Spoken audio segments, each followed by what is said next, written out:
You're just going to have to get used to that. My wife is. The second thing, she's a virgin, right? And so you see that there. And finally, she is industrious. She went down, she filled up the cups of water, and she served. So the servant, remember, in verse 17 to 20, asks for a swallow, a sip, right? That she would do this for him. But she goes out of her way, not only just serving him, but his camels. Remember, he has several camels, and each camel can hold several gallons of water. And so she's, okay, another bucket down, fill it up. There's that camel. We're still serving this camel over and over again. Went out of their way. So verse 21 is where we left off. It says, the man gazed at her in silence to learn whether the Lord had prospered his journey or not, right? He is like, okay, God, all right, there's this girl. She seems to check all the boxes, and he's gazing at her, right? This word is unique in the Bible. In fact, it's only found here in the Hebrew Bible. So when you have words like that, it's hard to find an adequate English word for it.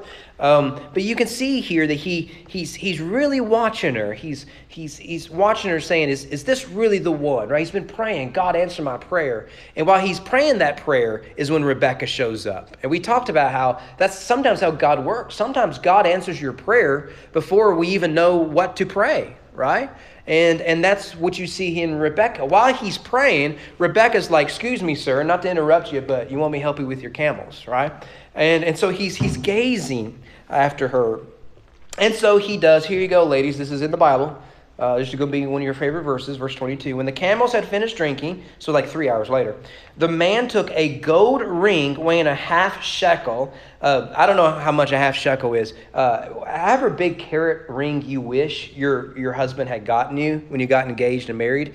That's what it was, right? Whatever it is you wish he got you. I remember when I went to pick out rings for my wife, I knew nothing about rings. And I mean nothing about rings. I don't think men in general should know anything about rings, right? So I took a buddy of mine. Well, we're recording this, I'm going to be nice. But I took a buddy of mine, and we looked at a few places over the St. Matthew's Mall. And so he knew a lot more about rings than I did. And found one place I really liked. And so about a week later, went back to that place and walk in. Now, I'm dirt poor. My salary each week was $100. And I had to save enough money for rent. I lived in the dorms. And for gas. So I had about $20 a week to spend. Okay. And I had a girlfriend, so which meant I spent about 25 of that dollars. And so I walk in and I said, "I'm looking for an engagement ring." And she said, "Oh, good. What's your budget?" I said, $100. $100. And I thought that was a lot of money because that was a quarter of a month's pay. That was a lot of money. And I didn't know how I was going to be able to afford that. But $100. And she looked at me, and she's like, "Well, I'm not going to be able to help you here, right? There's probably some dude on the corner of downtown Louisville who could probably get you a nice ring for $100. But I'm not going to be able to help you." And she didn't literally say that. But it was clear by the look she gave me, like I was a terrible human being, and that whoever this girl, imaginary girl that says she'll marry me, she's not going to marry me, right, if I'm that much of a cheapskate. So she talked me into a ring that was more like $300 or something like that. Now, let me be clear. I always have to remind people this. I did not get Amanda the cheapest ring there. And by cheapest, I guess that also means the smallest carat. I still don't know much about rings. I got her the second cheapest one, right? And I remember when I did all the paperwork. I mean, I'd never done anything like this. I'd never done anything on credit, right? I'm a young pup and never done anything like this. I'd only had a checking account for like a year or two. I had only had a savings account before that. So I didn't have a debit card a long time or a checkbook for a long time. I did everything through cash before that. So now I've got a bill. I've never had a bill before. Instead of putting the bill to my dorm room, which I knew was a very temporary, a place to live, I put it on my parents' house, And the problem is I forgot to tell mom and dad that I had bought this ring. And so they got like the initial statement and all that important paperwork you're supposed to keep. And mom was like, "Look, they know he's like 20 and he's probably dating someone. This is just junk mail. They're trying to get another credit card out of my son. And she's about to throw it away, and she stops. She says, maybe he is about to get engaged. They've been dating a while. He'll get out of school in about a year or so.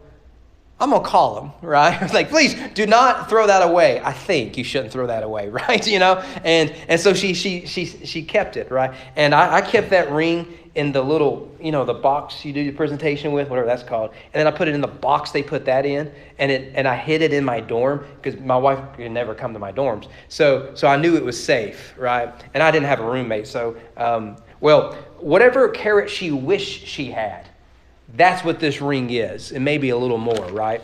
One of the things I love about my wife is I've told her, one of these days I'm going to get you a nicer ring, and she doesn't want a nicer ring, which is why I married her in the first place. Now I knew she would say that, but if I say I'm going to get her a nicer ring, she thinks I want to get her a nicer ring, but she doesn't really want a nicer ring. So you seen how that works? Are you men writing this stuff down? I'm giving you gold here, right?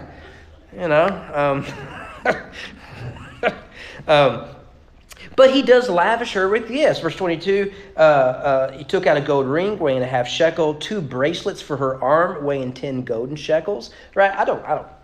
Seems important, I guess. I can't tell you much about all of that. But what you find here is that these gifts are worth more than the labor she did for giving water to the camels. So Rebecca's pretty sharp. Right, ladies? And you would be too. You're thinking, okay, this guy's up to something. All right, he has given me gifts, lavished me with gifts for work I haven't done. Something else is going on here. He gives her a gold ring and 2 bracelets. He then requests to speak to her father. And this is probably when she started to think something's up. There's a boy somewhere, right? Please tell me, verse 23, whose daughter you are. Is there room in your father's house for us to spend the night? She said to him, I'm sorry, I will quit the cigarettes. She said to him, I am the daughter of Bethuel, the son of Milcah, whom she bore to Nahor. Remember, he's in the land of Nahor.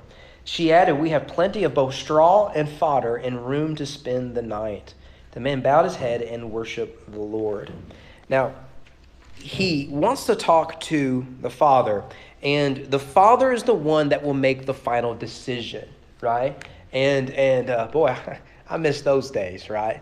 I do think, the first guy, I think in general, the first guy your daughter brings home, you should just say no. Just to say, there's a power struggle going on here, and I'm going to go ahead and say no to this one. I'm sure he's a nice guy for someone else, right? That's my theory. I think in that power struggle with your daughter, you just got to say no for the first one, and maybe at the second one we'll talk, right? You just need to go ahead and say no. You can't like the first guy. I don't know if it's true or not, but we'll roll with it nonetheless. But he wants to talk to the dad, right? And so she's picking up what is going on here. And there in verse 26, 27, he turns to worship. Verse 27, blessed be the Lord, the God of my master Abraham, who has not forsaken his steadfast love and his faithfulness towards my master. As for me, the Lord has led me in the way to the house of my master's kinsman. So he responds with worship. It's very clear that God has already answered his prayer, and his response should be that of all of us, right? And that is worship. In fact, that word worship there, it means to bow down or to prostrate oneself.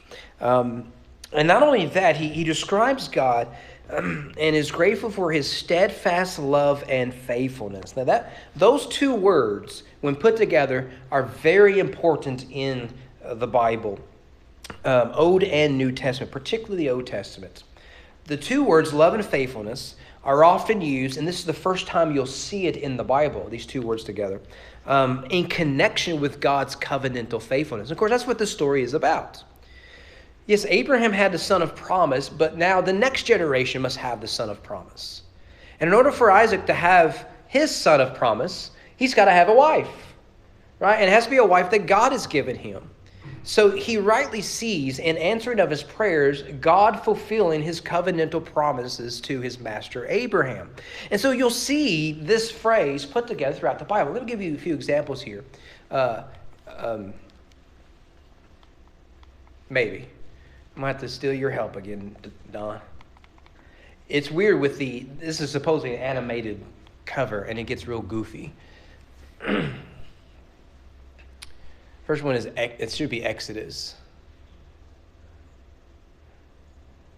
There it is. Now it's going. Okay. Exodus 34, right? This is when God presents himself to Moses. So Exodus 34 is a very important passage in the Bible. It's quoted a lot. The Lord passed before him, proclaimed, the Lord, there's your repetition for emphasis, a God merciful and gracious, slow to anger, and abounding in steadfast love and faithfulness. By the way, verses 6, I think verse 7 is where it stops, are the most quoted verses in the Bible.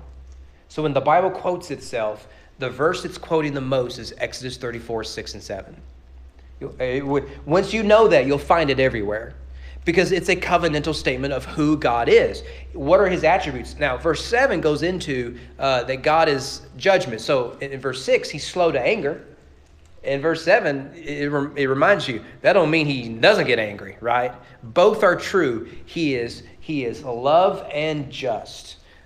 Here, it's steadfast love and faithfulness. In 2 Samuel 2, now may the Lord show steadfast love and faithfulness to you. Now, who is this? It's Hannah. And it's the context of conceiving. In 2 Samuel 15, you came only yesterday, and shall I today make you wander about with us, since I go and I know not where? Go back, take your brothers with you, and may the Lord show steadfast love and faithfulness to you. This is still the story of David. And so we will come up to this story a little really later this year. 1 Kings 3, Solomon said, you have shown great and steadfast love to your servant David, my father, because he walked before you in faithfulness and righteousness and in uprightness of heart towards you.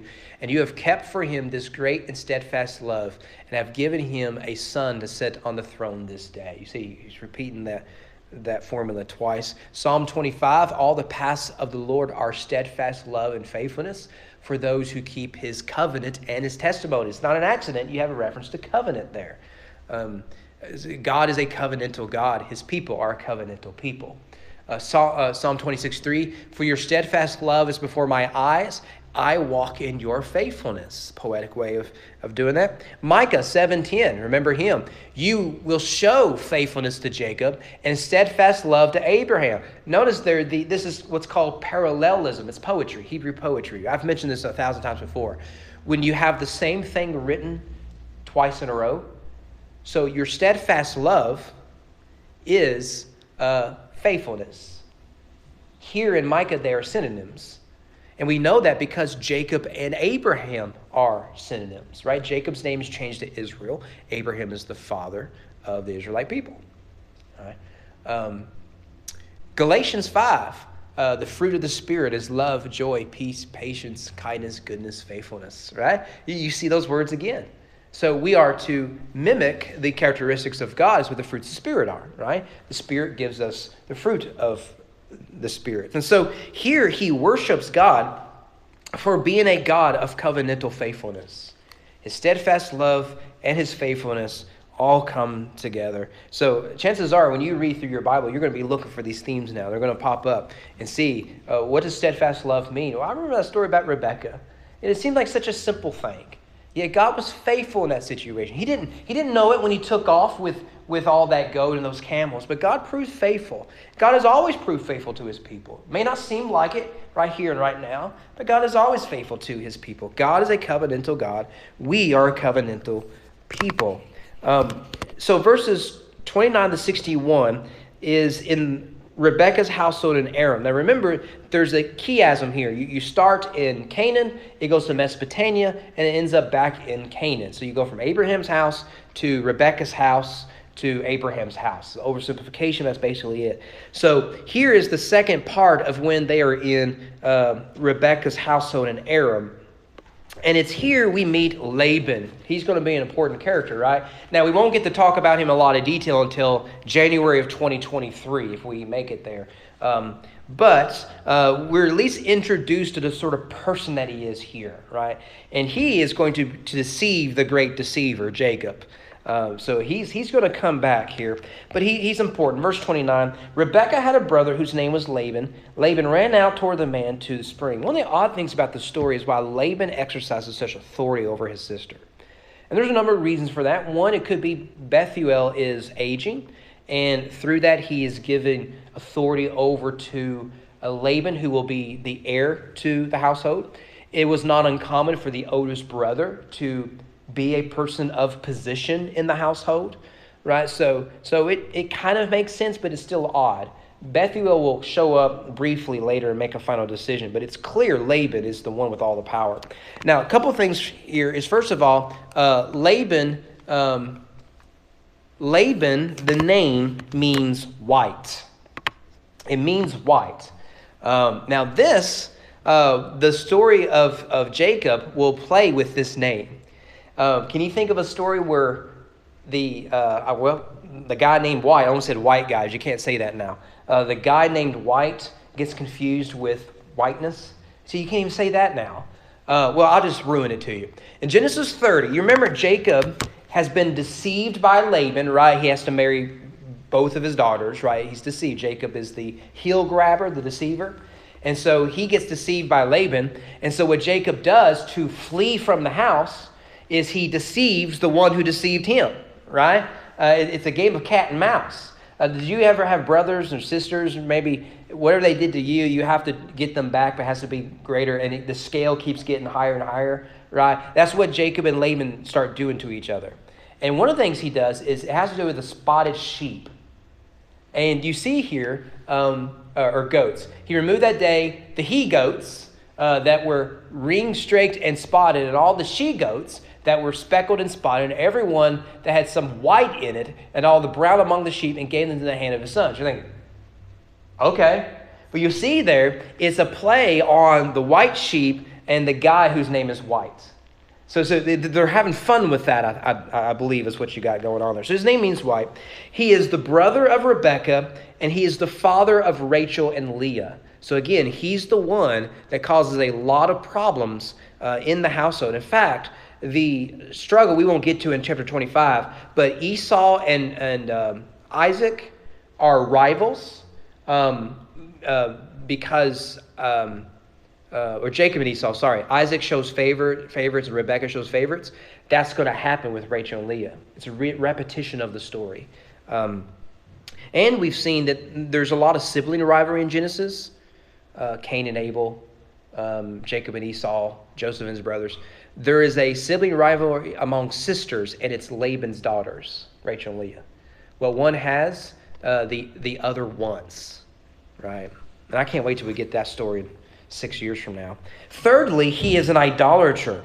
On multiple occasions, he gives the impression of being a man of faith. He'll do that here. He wants you to believe he's a man of faith, but he's really a con man. Laban's idol is that of wealth. I'm glad no one has that anymore in the United States of America. Am I right? Am I right? But his certainly is. So he is an idolater. And so like in verse 24 or verse 31 of chapter 24, notice there, verse 31 of chapter 24, he said, "Come in, O blessed of the Lord." You see, he's like, oh yeah, I'm a good Christian guy too. But in reality, he's a man of idolatry. In chapter 30, it says, Laban said to him, "If I have found favor in your sight, I've learned by divination. The Lord has blessed me because of you." Right? This is how he's doing with his son-in-law. Now, also, there's this weird story about when Rachel and Leah are fleeing, and you know where this is going, and Laban catches up with them because they stole the household idols. Now, there's a lot going on there. We can't, of course, they lie. You know, we can't get up, you know, so they're hiding, they're sitting on them. Those household idols likely play a role in family property and other stuff. So it's very important to have. But they're also idols. At the end of the day, they're idols. And Jacob or Laban had those. So he is an idolater. He may play and pretend like he is a good Christian guy, but he's not. Fourthly, he is greedy.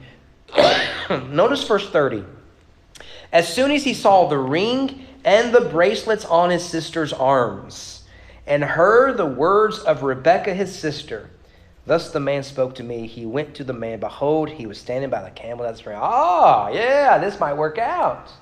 I like this guy. Basically what he did was Rebekah was on a dating app. She met Isaac and said, I really like this guy. Well, Laban immediately went to his Instagram and his LinkedIn page, right? You know, this guy, he drives a nice car. He dresses really well. And I went to his LinkedIn. He's got a great resume. He's got to be making at least 6 figures. This is the guy I want, right? That's basically what he did. He saw the outward signs of wealth and became interested. And so he's never concerned. It's the problem with wealth. Laban is never concerned for what is good for other people. He only cares about what is good for him. If only I can think of an application for that. Right? This is the problem with idolatry.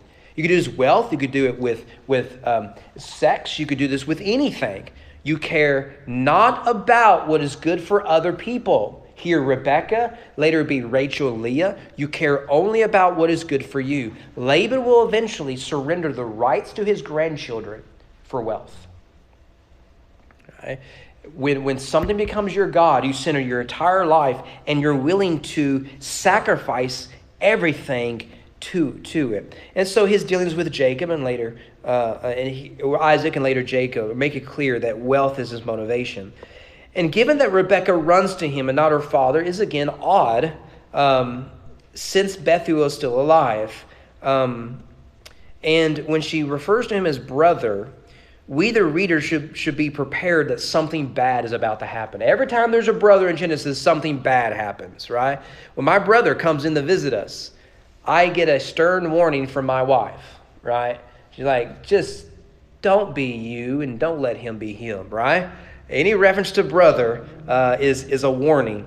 And so, again, verse 30, his motivation is given there. And also notice, read that verse again. See if you catch it.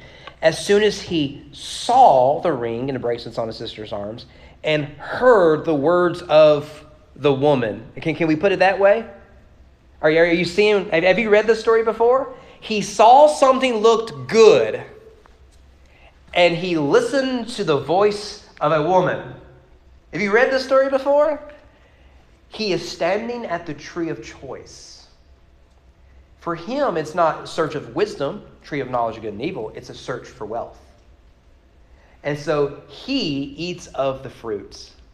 And you'll see this pattern again through Laban. It's real subtle, right? You can read that 1,000 times and miss it. But once you see it, you'll never unsee it again. He is at the tree of decision. And he chooses the wrong fruits, and it will consume him to the point of death. The day you eat of that tree, you will die. And he has chosen to eat of that tree. Right? It's just so good, isn't it? So good. It's almost like the Bible was written by God himself. Verse 31. See here. He said, come in, O blessed of the Lord. There's that again. Why do you stand outside? For I have prepared thy house and a place for camels. So the man came to the house and unharnessed the camels and gave straw and fodder to the camels, and there was water to wash his feet and the feet of the men who were with him. Then food was set before him to eat, but he said, I will not eat until I have said what I have to say. He said, go on, right? Speak on. Now, remember, hospitality is one of the most important things in ancient culture. We don't really do this anymore. Let's be honest, you don't want anyone at your house. Let's be honest with that, right? And if they do come over to your house, in your head, you've given them a time limit. And once they hit that time limit, you start giving them hints. Like, boy, it's getting really late, isn't it? The kids around this time, we're usually putting them to bed, getting them in the tub. You're giving them hints. What you're saying is, we're hospitable for only so long. You need to leave, right? I mean, let's be honest. That's the way we function as Americans. In the ancient world, they could stay for days, and you would be responsible for them. And that wouldn't have been abnormal. Think about it. You didn't see family hardly at all. So here's a guy from Canaan. He'll probably never come back to Mesopotamia so long as he lives. This is a one stop. And so you've got to house that person. You've got to host them. And it's dangerous being out on the streets. Remember the story of Sodom and Gomorrah, right? You just don't do that. And so he takes him in. However, Laban is weaponizing hospitality. And he uses it to manipulate people which is exactly what he will do to Jacob later. So he's going to take the man in with all the wealth, and he's going to talk a good game. He's going to play a good game. And his goal is going to be, whatever it is I can get from this guy, I'm going to get from this guy. He's a con man, right? He's just going to do whatever it is he has to do. So verses 34 to 48, the servant delivers his message. And this actually let us sneak through a little bit here. So he said, I am Abraham's servant. The Lord has greatly blessed my master, and he has become great. He has given him flocks and herds, silver and gold, male servants, female servants, camels and donkeys. You can see the dollar signs going off in Laban's head, can't you? Oh, really? He's got stock in Apple, and he got it in the 1980s? Really? You mean like he got Google in the 1990s? I like this guy. I do. Right? That's what he's thinking.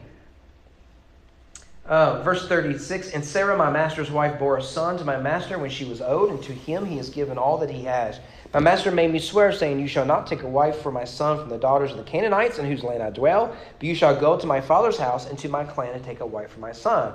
I said to my master, perhaps the woman will not follow me. But he said to me, the Lord before whom I have walked will send his angel with you and prosper your way. You shall take a wife for my son and from my clan and from my father's house. Then you will be free from my oath when you come to my clan. And if they will not give her to you, you will be free from my oath. I came today to the spring and said, O Lord, the God of my master Abraham, if now you are prospering the way that I go, behold, I am standing by the spring of water. Let the virgin who comes out to draw water, to whom I shall say, please give me a little water from your jar to drink, who will say to me, drink, and I will draw for your camel also. Let her be the woman whom the Lord has appointed for my master's son. Behold, I had finished speaking in my heart.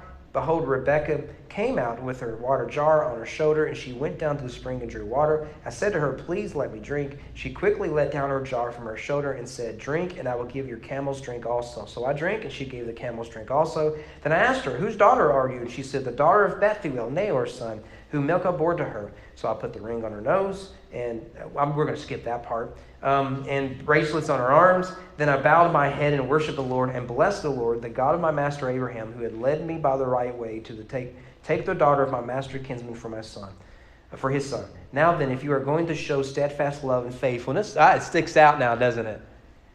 To my master, tell me, and if not, tell me that I may turn to the right hand or to the left. So what you have there is a repetition of the story we just read.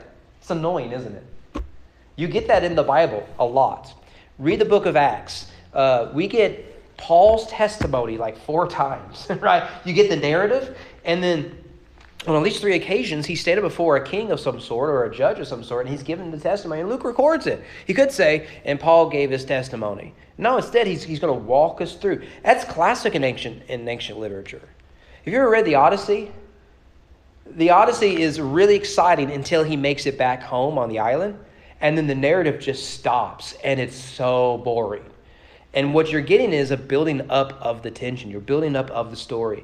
And the writer wants you to see, this is really important. Don't miss this. Now, one thing I want you to grasp from this in terms of application is when he says, look, I showed up, I said this prayer, and then that's when Rebekah showed up. She's standing right there. Rebekah came and she did these things. And I had prayed about those things. And God did that. And she didn't know these things. What is he communicating to Rebekah?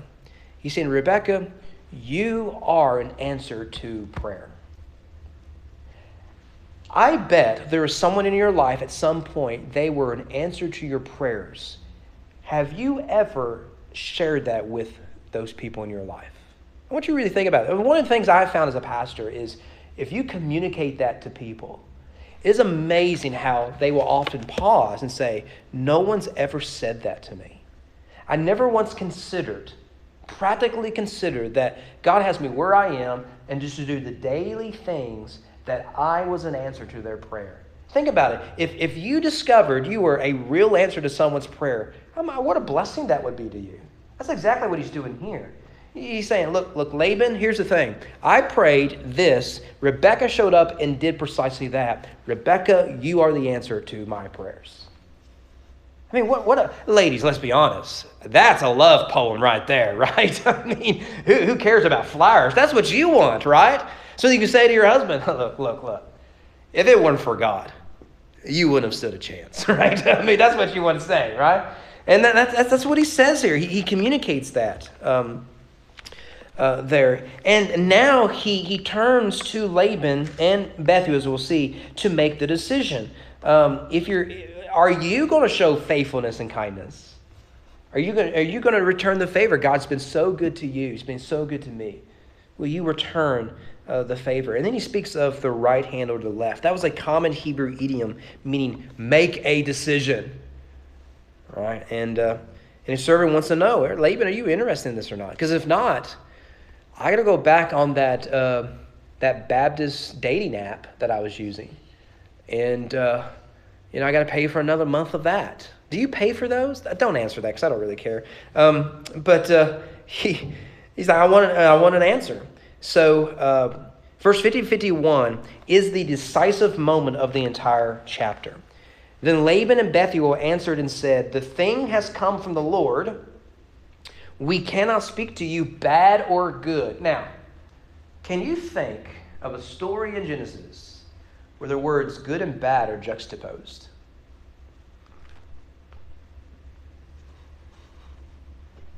There's a tree involved. It's the tree of knowledge of good and bad. Isn't that interesting? This returns. You should do a fun little word study of the words good and bad when they show up. Sometimes they're by themselves, and sometimes they're together. And I don't think it's an accident often. Like the word good shows up all the time in chapter 1. The first day it was good. The second day it was good. God said it was good, right? And then you get this tree of good and bad.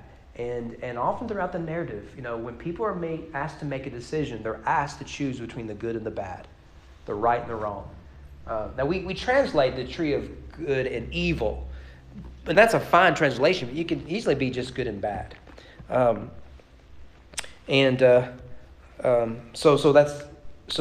good or bad. Verse 51. Behold, Rebekah is before you.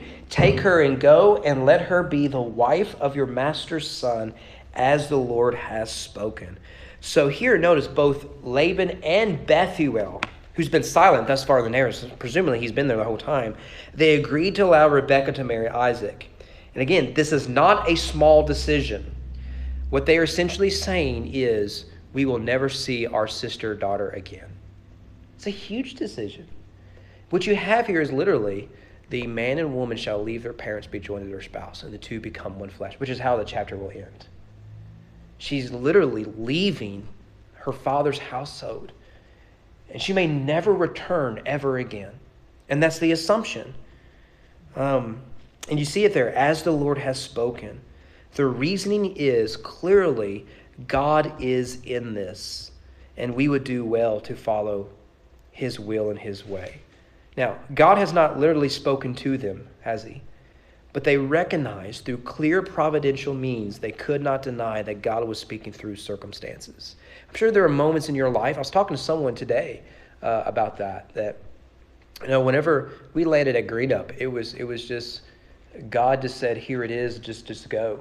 And then we went to Goshen. And again, Elijah was 2 days old. I was cocky when I started to apply for, I was 21 or something like that, and 24, I guess. And I thought I knew everything there was to know. And so I thought, well, who wouldn't want to hire a seminary student to be a full-time pastor, right? Who wouldn't want to do that? And then I started the process and learned the hard way.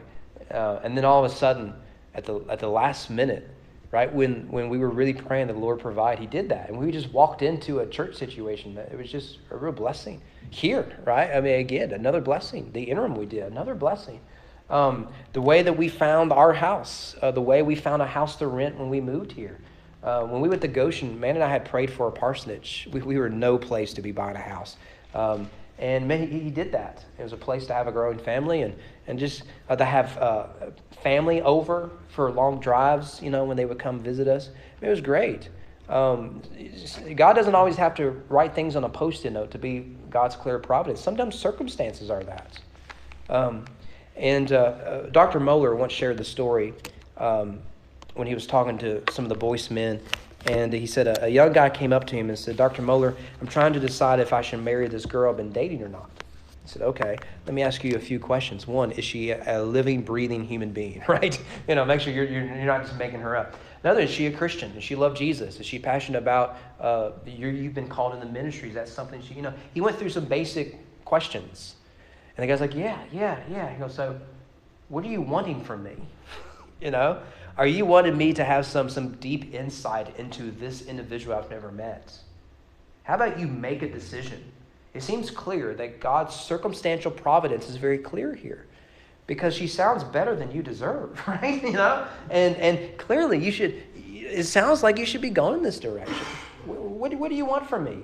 A sign in the sky that the clouds shape and it says, thou shalt marry her? I can't help you there.